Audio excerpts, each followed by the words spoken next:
बांग्लादेश में जिस तरह से बीते 15 दिनों में आंदोलनकारियों ने प्रदर्शन किया और उसके बाद ढाका में बैठी हुई Don't प्रधानमंत्री forget to शेख like, हसीना को झुकाया subscribe और and झुकाने share के the बाद videos. अपनी मांग मनवाई, लेकिन फिर भी यह प्रोटेस्ट शांत नहीं हुआ और आलम यह हो गया कि ढाका छोड़कर शेख हसीना को भारत आना पड़ा। भारत आने के बाद अब वह नए ठिकाने को तलाश रही। इतना ही नहीं, प्रोटेस्ट के दौरान तमाम लोगों ने उनके पिता मुजीबुर रहमान की प्रतिमा तक को हथौड़े से तोड़ दिया, जिन्हें बंगबंधुओं के नाम से पूरा बांग्लादेश पूजता था।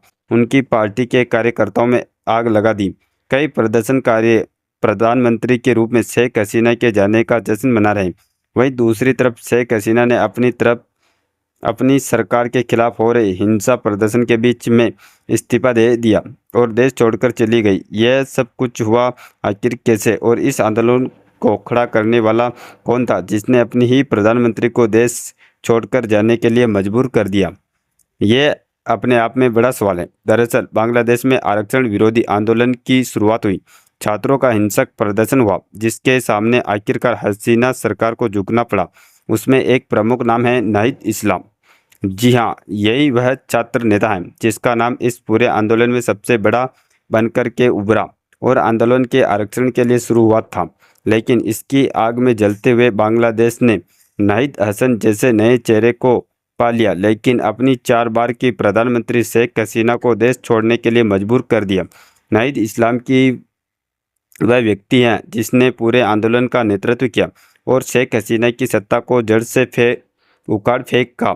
हालांकि इस छात्र आंदोलन के 156 संयोजक और भी हैं, लेकिन नाहिद इस्लाम ने 4 अगस्त को पूर्ण असहयोग आंदोलन का ऐलान किया था, जिसमें शेख हसीना और उनके मंत्रिमंडल के इस्तीफे की मांग की गई थी। यानी तख्ता पलट इसी नाहिद इस्लाम के नेतृत्व में हुआ।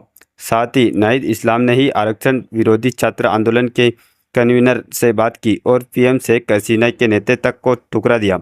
इस दौरान नाहिद ने लीड करते हुए देश में इमरजेंसी या कर्फ्यू या कोई बांग्लादेशी स्वीकार नहीं करेगा ऐसे आंदोलन और ऐसे भाषण भी दिए।